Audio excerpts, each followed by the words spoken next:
Selamat pagi, perkenalkan nama saya Wika, NIM 22210420131, Program Studi Pendidikan Ekonomi Kelas A, Angkatan 2022. Hasil analisis ini saya buat untuk memenuhi tugas UAS saya pada mata kuliah Ekonomi Indonesia. Pembahasan analisis saya yaitu mengenai pengaruh globalisasi terhadap perekonomian Indonesia. Secara sederhana, pengaruh globalisasi terhadap perekonomian Indonesia adalah proses integrasi ekonomi nasional ke dalam sistem ekonomi global yang menyebabkan hilangnya batas-batas tradisional dalam perdagangan, investasi, dan keuangan.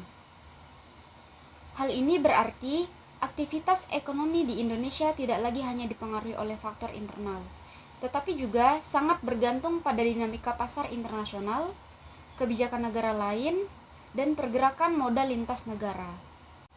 Analisis pengaruh globalisasi terhadap ekonomi Indonesia. Globalisasi ekonomi di Indonesia direspon melalui berbagai jenis kebijakan strategis yang berfokus pada keterbukaan pasar dan integrasi keuangan internasional. Pemerintah secara konsisten menerapkan kebijakan liberalisasi perdagangan dengan meratifikasi berbagai perjanjian bebas, baik di tingkat regional seperti ASEAN Economic Community maupun bilateral melalui Comprehensive Economic Partnership Agreement. Selain itu, kebijakan pintu terbuka terhadap investasi asing diperkuat melalui penyederhanaan regulasi dalam Undang-Undang Cipta Kerja dan transformasi digital birokrasi, yang bertujuan untuk menghilangkan hambatan restriktif bagi modal global agar masuk ke pasar domestik. Salah satu kasus paling signifikan dalam menghadapi globalisasi adalah larangan ekspor biji nikel mentah.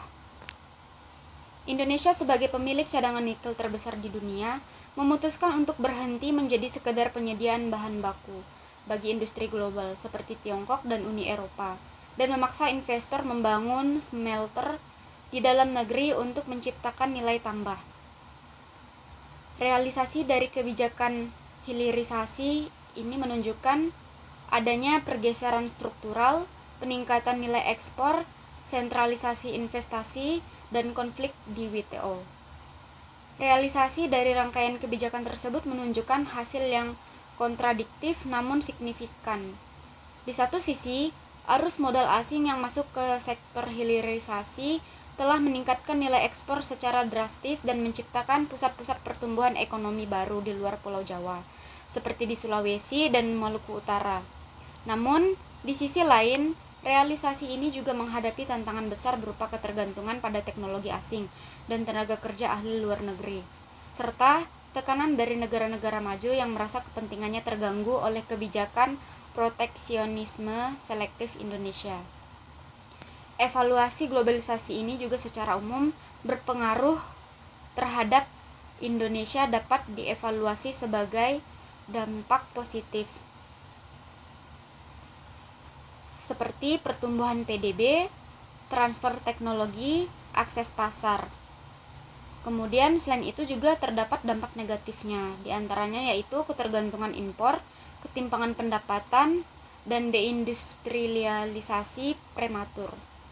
Kemudian strategi yang sesuai menurut analisis saya yaitu Indonesia tidak bisa berbalik arah dari globalisasi, namun harus beralih dari pasif partisipan menjadi strategis player. Berikut strategi yang disarankan, yaitu penguatan sumber daya manusia, digitalisasi UMKM secara agresif, diversifikasi mitra dagang, keseimbangan green economy. Saya rasa itu saja yang dapat saya presentasikan. Saya ucapkan terima kasih dan selamat pagi.